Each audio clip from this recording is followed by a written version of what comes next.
The year is 1944. The location, a suffocating, rain-soaked island deep in the Pacific Theater. For the exhausted, malaria-ridden soldiers of the Imperial Japanese Army, life has been reduced to survival. Dirt, mud, starvation, and the constant, paralyzing fear of American industrial power. They have learned to live with the B-29 Superfortress. They have learned to identify the high-pitched whine of the P-51 Mustang. They understand the logic of high-explosive bombs. They understand artillery. They understand the M4 Sherman tank. These are the tools of conventional war, and the Japanese soldier believes he has the antidote. Seishin, spirit. The imperial doctrine is clear. American soldiers are soft. They are individualists. They are shopkeepers, reliant on their machines, their refrigerators, and their endless supplies. The Japanese soldier is superior. He can eat roots and insects. He can fight with a bayonet attached to a stick. He can endure what the soft American cannot. His commanders have drilled this into him. He accepts the American advantage in material, but he knows Japan holds the advantage in will. The war has become a brutal stalemate of attrition. The Japanese forces dig in, creating vast, complex tunnel systems. They wait. They prepare for the inevitable, bloody, man-to-man invasion. They have studied their enemy. They know what the Americans will do next.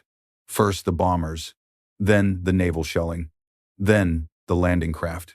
This is the pattern. This is the predictable, grinding logic of the American war machine. The Japanese soldier is prepared for fire. He is prepared for shrapnel. He is prepared for death. He is not prepared for what happens in the late summer of 1944. The American planes appear as they always do, but they are flying low. And they aren't dropping bombs. There are no explosions, no fire, no screaming terror. Instead, something else comes falling from the sky. Small, dark objects, tumbling end over end, thudding into the soft jungle mud around the Japanese foxholes. They are cylinders, metal. They don't detonate. The soldiers wait. Minutes pass. Nothing. A few brave men crawl from their spider holes. They approach the objects with extreme caution. Is this a new kind of chemical weapon? A psychological trick? A soldier picks one up. It's cold. Ice cold. In the 95-degree tropical heat, this is impossible. He examines the strange red and white container. He sees the flowing alien script he cannot read. He calls his officer. The officer doesn't understand. They shake it. It fizzes. Panic begins to set in. What kind of technological sorcery is this? The Americans, the soft enemy, have dropped something that defies all military logic. It is not a weapon intended to kill. It is not propaganda intended to persuade. It is something else. They had prepared for American firepower. They were utterly unprepared for American luxury. The terrifying unknown object that fell from the sky, the weapon that caused rampant confusion and fear, was a can of Coca-Cola. And the story of why it was there, and the psychological shockwave it sent through the Imperial Japanese Army, is one of the strangest chapters of the Pacific War. The Japanese soldier in that foxhole could not understand the object, because it was never intended for him. It was not a bomb. It was not a bullet. It was a symbol. And to understand why that symbol caused such confusion, we must rewind. Back to the United States. The year, 1941. Mere weeks after the surprise attack on Pearl Harbor. The nation was reeling. The industrial machine was just beginning to shift, converting tractor factories into tank factories. America was mobilizing for total global war. And in this moment of crisis, the president of the Coca-Cola Company, Robert Woodruff, issued one of the most audacious commands of the entire conflict. It was not a military order, it was a corporate mandate, and it would become a logistical challenge that only American industry could solve. The order was simple. Every single American in uniform, fighting on any front, anywhere in the world, must be able to purchase a bottle of Coca-Cola for 5 cents. Stop and think about the sheer, arrogant confidence of that idea. The German High Command was perfecting the V-2 rocket. The Japanese Imperial Staff was calculating the armor plating on the Yamato-class battleship. They were focused exclusively on the tools of death. America was building those tools, and, at the same time, dedicating its industrial might to the mass distribution of carbonated sugar water. This was the ideological gap. This was the fundamental difference in philosophies that the Axis powers could never, ever bridge. To the Japanese mindset, built on Seishin, the supremacy of spirit over material, the idea was laughable. It was proof of American weakness, proof of their softness. Why would a serious military dedicate precious shipping space, steel, and fuel to a beverage? They believed this reliance on luxury was the very reason America would eventually lose the war. They were wrong. It was the very proof of the industrial power that would crush them. But Woodruff's promise was, on paper, impossible. The logistics were a nightmare. You cannot ship billions of heavy, fragile glass bottles into an active war zone. They shatter. They take up cargo space desperately needed for ammunition, for blood plasma, for K rations. The syrup itself was heavy. It required purified water for mixing. It required carbonation, and most difficult of all, it required refrigeration. These were luxuries that simply did not exist on the sun-scorched airfields of North Africa or the muddy hellholes of the Pacific. The challenge was given to the company's engineers. The military agreed. Morale was a weapon. The American soldier was not the Japanese soldier.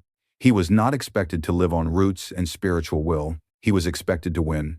And the pause that refreshes was part of the fuel. They needed a new technology, a new delivery system. They had to invent a way to bring this slice of the American homeland to the very edges of the front line, and the solution they engineered would eventually find its way into the hands of those terrified, confused Japanese soldiers. The solution was not a weapon. It was a new kind of soldier. The problem of logistics, the glass, the water, the refrigeration was presented directly to the United States military, and the War Department's response was immediate. They declared the availability of Coca-Cola essential to the war effort. This was not a joke. This was a core component of American strategy. The company quickly assembled a new kind of invasion force. They weren't infantry, they weren't engineers in the traditional sense. They were 148 civilian volunteers, chemists, bottling plant managers, refrigeration specialists. They were given officer equivalent status, a small salary, and a nickname: Technical Observers, TOS. Their mission was absurd. It was to follow the frontline combat troops landing on newly captured territory and build Coca-Cola bottling plants. Think about this. In 1943, as the Germans were desperately trying to stabilize the front in Italy, pulling troops from other sectors, the Allies were airlifting an entire, functional, high-capacity bottling plant into Algiers. As the battles raged, the TOS got to work. They built 10 factories in total in North Africa. They landed in Italy. They built plants there. They landed in France shortly after D-Day, setting up operations while the sound of artillery still echoed in the distance. By the end of the war, 64 complete factories had been shipped, assembled, and put into operation overseas. This was the industrial smackdown the Axis powers could not comprehend. The German Wehrmacht was issuing its troops ersatz coffee, a bitter sludge made from roasted acorns and barley. The American GI was complaining that his Coke wasn't quite cold enough. The Japanese High Command, operating on a philosophy of spiritual endurance, simply could not process this. It didn't compute. To them, it was proof of weakness. To the Americans, it was proof of total logistical dominance. But the factory system only worked in secure rear areas. It didn't work for the island-hopping campaigns in the Pacific. The Marines fighting on Guadalcanal or Tarawa couldn't wait 6 months for a factory to be built. They needed something now. So the engineers in Atlanta invented a different piece of technology. It was essentially a soda fountain in a box, a self-contained, portable dispenser. It used a small gasoline motor to run a compressor. It held canisters of pre-mixed syrup and pressurized carbonated water. 2 men could carry it. It could be strapped to the back of a Jeep. It could be hauled into a frontline command post. It could dispense a perfectly chilled 5-cent glass of Coke. In the middle of a malaria-infested jungle, thousands of miles from home, this technology solved the problem for the infantry. But it created a new problem: jealousy. There was one group of soldiers who couldn't get to the Jeeps. They couldn't access the new mobile dispensers. The pilots and bomber crews of the Army Air Forces, especially the B-29 pilots, flying impossibly long missions over the Pacific, they were sweating in their cockpits, flying for 12, 15 hours straight. They wanted their Cokes too. And it was their attempt to solve this problem that led directly to the panic on the ground. The pilots of the Army Air Forces were not infantry. They did not have access to the fountain in a box on the ground, and they were intensely jealous. The crews of the B-29 Superfortress, in particular, operated in a world of extremes. Flying from the captured airfields of Tinian and Saipan, they endured grueling 14-hour missions over mainland Japan. In the pressurized cockpits, it was hot, cramped, and stressful. But outside the cockpit, the B-29 was a technological marvel designed to operate at over 30,000 feet. And at that altitude, the air temperature is not 95 degrees, it is -20. It is -40. It is a sub-zero hellscape that no human could survive. The Japanese military was desperately trying to engineer interceptors that could function in that cold, thin air. The German Luftwaffe was pouring resources into rocket engines to reach that height. The American ground crews, they saw that sub-zero environment, and they turned the most advanced bomber in the world into a high-speed beverage chiller. It was a hack, a piece of classic American improvisation. The problem was getting the Coke into the plane. Glass bottles would shatter from the pressure changes. The syrup from the fountains would freeze into a solid, useless brick. But the military, in partnership with the company, had just begun shipping the syrup in new, rugged, steel containers. Cans.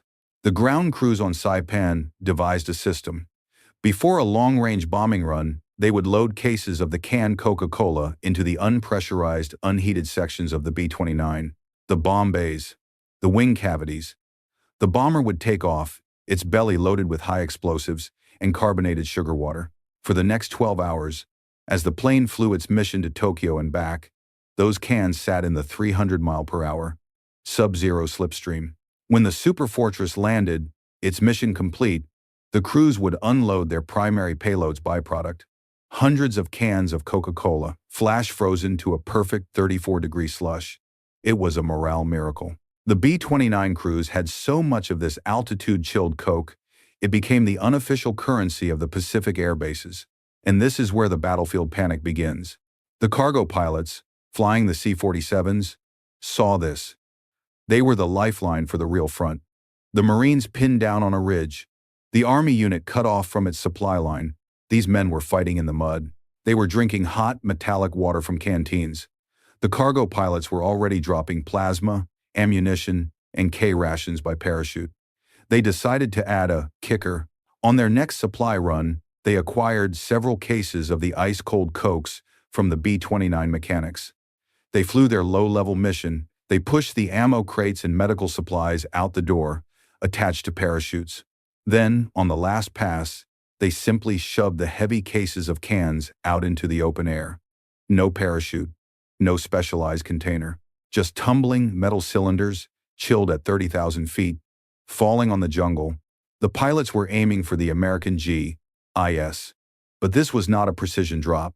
The cases burst, the cans scattered, and many of Cokes, the ultimate symbol of American industrial luxury, landed off target. They thudded into the mud, right in front of the Japanese foxholes. The Japanese soldier stared at the object. His fingers, raw and calloused, recoiled from its surface. It was the cold. It was impossible cold. To the soldier, this can was not a beverage. It was a scientific paradox. It was a defiance of the very laws of his reality. His world was the jungle, and the jungle was heat. The heat was the true enemy, more than the Americans. It was a 98-degree, 99% humidity monster. It was the suffocating blanket that rotted their clothes, rusted their rifles, and turned their feet into open sores. It was the source of the malaria, the dysentery, the constant low-level fever, and the water. The water in his canteen was hot. It was metallic. It was purified with bitter-tasting iodine tablets that barely held back the diseases. Clean, cold water was not a luxury. It was a forgotten memory. It was civilization. And now, the Americans, the soft enemy, the decadent shopkeepers. The Americans were dropping ice from the sky, casually, as if it were just another type of ammunition.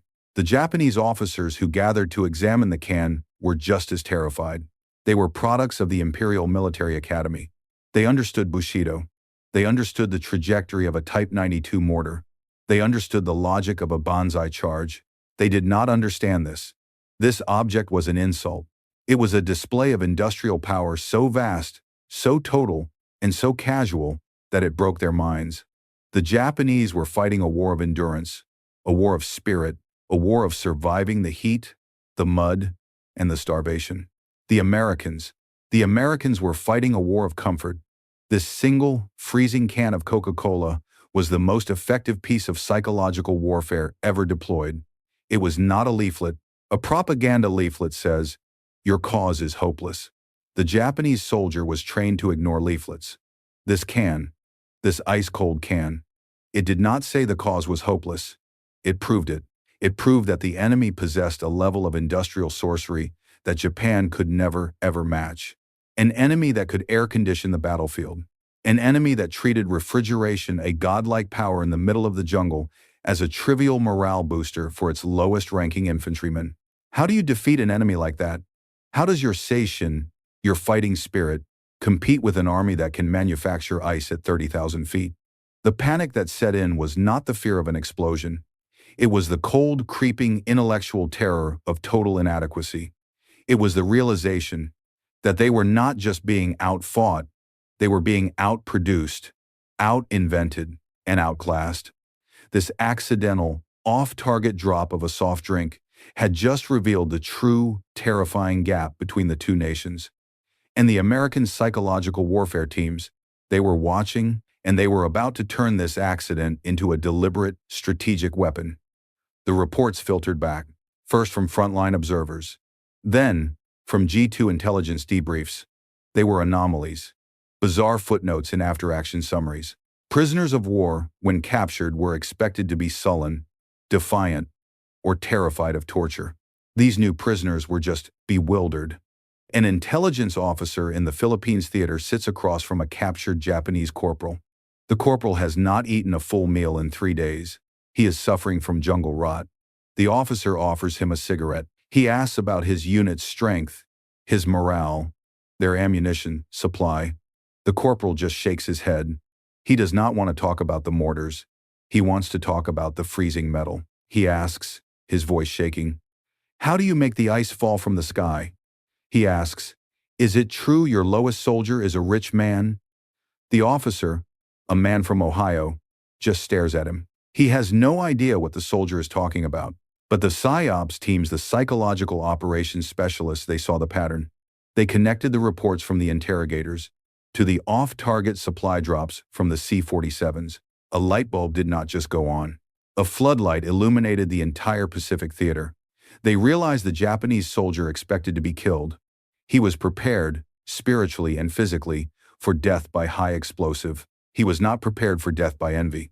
He was not prepared for the crushing realization of his own side's primitive, pathetic inadequacy. The accidental drops were a fluke. The new strategy would be deliberate. This was a new kind of bomb, a bomb that attacked the enemy's will, a bomb that did not destroy his body, but destroyed his reason for fighting. The order went out.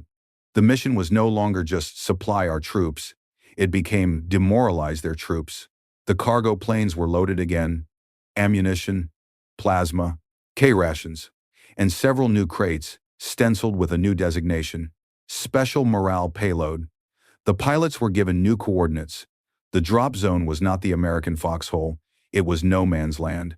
The 50-yard stretch of shattered jungle between the American line and the Japanese line, close enough for the GIS to retrieve it under covering fire.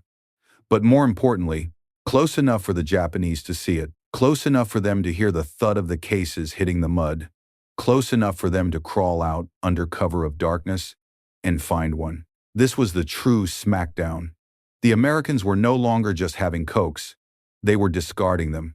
They were treating this impossible ice-cold luxury as trash, as a casual, disposable excess. The Japanese soldiers who retrieved these cans, they were not poisoned by the liquid. They were poisoned by the idea. It told them that every speech from their officers about Seishin was a lie. It told them that spirit could not possibly defeat a nation that could airdrop refrigeration. The rumors in the Imperial Army grew wild. The Americans had a cold bomb. The Americans were eating frozen air. The Americans, the soft ones, were living like kings on the very edge of the battlefield, while the Japanese soldiers starved. The psychological warfare was working. The Coca-Cola can had been officially weaponized. But this was only the beginning. The TOS, the technical observers, were about to launch their own, even bigger invasion. An invasion of factories that would cement this psychological dominance forever. The special morale payload was a frontline tactic, a scalpel. But the technical observers were planning a strategic invasion. The final industrial hammer blow. The year is 1945. The battle for the Philippines is raging. American forces have secured beachheads on Leyte and Luzon. The fighting is still brutal. Japanese stragglers, cut off from command, are fighting a desperate, suicidal guerrilla war from the hills. They are starving. They are eating leaves. Their uniforms are rotting off their bodies. And on the coast, just miles away, the TOS land. They arrive with the heavy construction battalions, the CBs. They are not carrying M1 Garand rifles. They are carrying blueprints. They are carrying manifests for generators, for plumbing, for high-speed bottling lines, for industrial-grade water purifiers. While the infantry hunts the last remnants of the Imperial Army in the jungle, the TOS pour a concrete slab. They erect steel girders. They are not building a bunker. They are not building an airfield. They are building a factory. The Japanese prisoners of war, held in compounds nearby, are forced to watch. And this is what truly breaks them. They had been told, for years, that they were winning. They had been told that American supply lines were stretched to the breaking point. They had been told that the soft Americans could not endure a long war. And now, they are watching those soft Americans build a permanent industrial structure on territory that was, just weeks ago, a battlefield, a structure dedicated only to a luxury beverage. The factory in the Philippines became a symbol. When it went online, the sound was deafening. Not the sound of artillery, the sound of production, the clinking of glass, the hiss of carbon dioxide, the roar of the compressors. It was the sound of the American homeland transplanted 10,000 miles. It was the sound of infinite, effortless power. This factory and others like it, built on Guam and Tininan, began pumping out millions of bottles. The 5-cent promise was kept. This was no longer just a morale booster. This was an occupation. It was a statement, written in steel and concrete, that said, "We are not just visiting this island. We are not just liberating it. We are staying. We are replacing your entire philosophy of scarcity with our reality of infinite excess." The Japanese soldier could fight a tank. He could not fight a supply chain that strong. He could not fight an enemy that considered a soft drink factory an essential piece of military hardware. The war was, for all intents and purposes, already over. August 1945, the Emperor's voice crackles over the radio. A thin, high-pitched alien sound. For the first time in its history, the nation of Japan hears the voice of its living God, and that voice tells them to endure the unendurable. The war is over. The surrender is total. The Japanese soldier, who had survived the heat, the jungle, and the American industrial machine, finally emerges from his cave. He is a ghost, a man whose entire spiritual framework has been vaporized. He was not defeated by a better warrior. He was not outmaneuvered by a cleverer general. He was obsolete. He had been rendered irrelevant by an enemy that possessed an apparently infinite supply of everything. An enemy that could turn the sky black with B-29s and drop ice-cold luxury drinks from the clouds. The occupation of Japan begins. The GIS arrive en masse. They are no longer soldiers in combat. They are governors, policemen, and they are thirsty. The technical observers, the TOS, land in Tokyo. They are not there to assess bomb damage. They are not there to rebuild infrastructure for the Japanese people. They are there to build more bottling plants. This is the final, astonishing smackdown of the Coca-Cola strategy. The 64 factories built during the war, from the sands of Africa to the jungles of the Philippines, they were never temporary. The War Department had declared them essential, but the Coca-Cola Company saw them as investments. The entire globe-spanning logistical operation, the shipping, the manpower, the construction, the TO, salaries had been subsidized by the United States government. It was the greatest market expansion campaign in corporate history, and it had been disguised as a morale operation. The Japanese high command had feared American bombs. They should have feared American capitalism. They had watched, terrified, as the Americans built a factory in the Philippines during the fighting. Now, in Tokyo, in the ruins of their own capital, they watched the Americans build another one. This was the ultimate symbol of defeat, not the battleship Missouri in the Bay, not General MacArthur's headquarters. It was the site of Japanese workers, being paid good wages, to bottle the very same freezing magic that had terrified their soldiers. The war of Seishin versus material was over, and material had won. The soft American lifestyle the Japanese propaganda had mocked was now the single most desirable commodity in the post-war world. The TOS had not just supplied an army. They had created a global customer base. They had used the B-29 to open new markets. The Japanese soldier, who had panicked at the coldness of the can, was now, in 1945, just trying to earn enough yen to buy one. So, what was the real weapon? Was it the aluminum can? Was it the carbonated syrup? Was it the B-29's sub-zero altitude? No. The true weapon was the system. The terror that the Japanese soldier felt was the terror of the American mind, a mind that could invent logistics. Let's be clear. The German Wehrmacht had logistics. The Japanese Imperial Army had logistics. Their logistics were designed to move weapons, to move bullets and beans and fuel from point A to point B. It was a system of necessity. The American logistical chain was a system of overwhelming, arrogant industrial excess. The Axis powers, they simply could not understand. They could not process the idea that a nation would dedicate any of its precious wartime shipping to a frivolous item, a non-essential, a luxury. To the Japanese high command, this was proof of American weakness. They were decadent, they were soft, they were reliant on their comforts. They believed this reliance would be their downfall. It was, in fact, the secret to their victory. The Axis powers believed in the spirit of the warrior.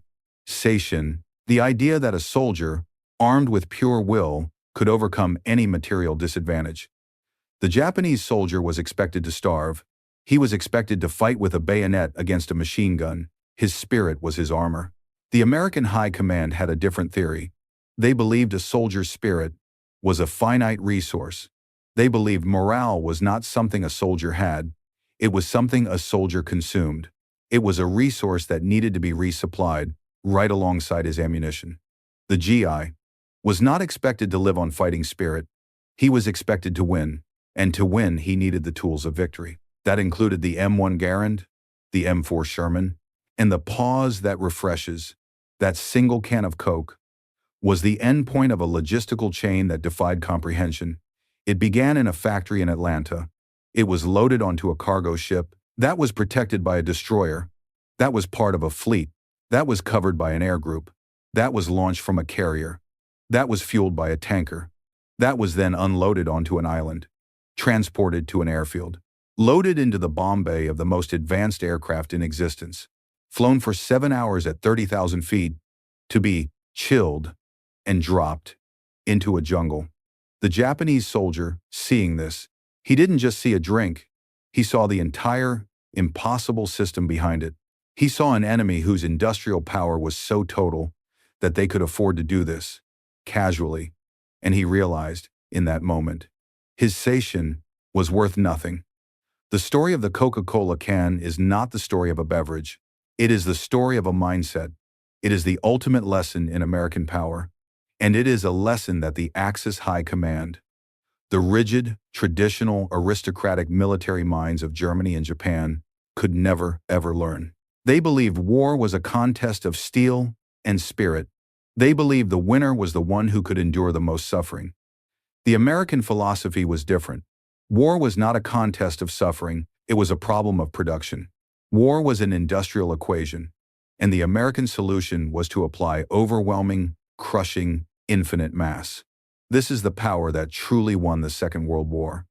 It was not just the B-29, it was the nation that could build 30,000 B-29s while also building the factories to supply them with ice-cold Coke. That is a level of industrial and logistical dominance that no Seishin, no spirit, no Bushido code can ever defeat. It is the power of a nation so rich, so productive, and so confident that it can literally weaponize its own softness. It can turn a luxury into a psychological bomb, a bomb that explodes in the enemy's mind and tells him, "You cannot win. You are not just being beaten, you are irrelevant." That is the true, terrifying power of the American industrial machine. The war was not won by the frontline soldier alone. It was won by the TO. It was won by the engineer. It was won by the logistics manager, the factory foreman, and the advertiser. It was won by a system that understood a fundamental truth, that the spirit of a soldier is just as important as the rifle in his hands, and that sometimes the best way to destroy an enemy's will to fight is to show him definitively that you are just playing on a different level. What do you think? Was this the single greatest and strangest piece of psychological warfare in the entire Pacific Theater? Or was it just a soft drink in the right place at the right time? Share your personal feelings in the comments below. And if you want more stories of American technology and the moments that left our enemies in total shock, make sure you subscribe to this channel.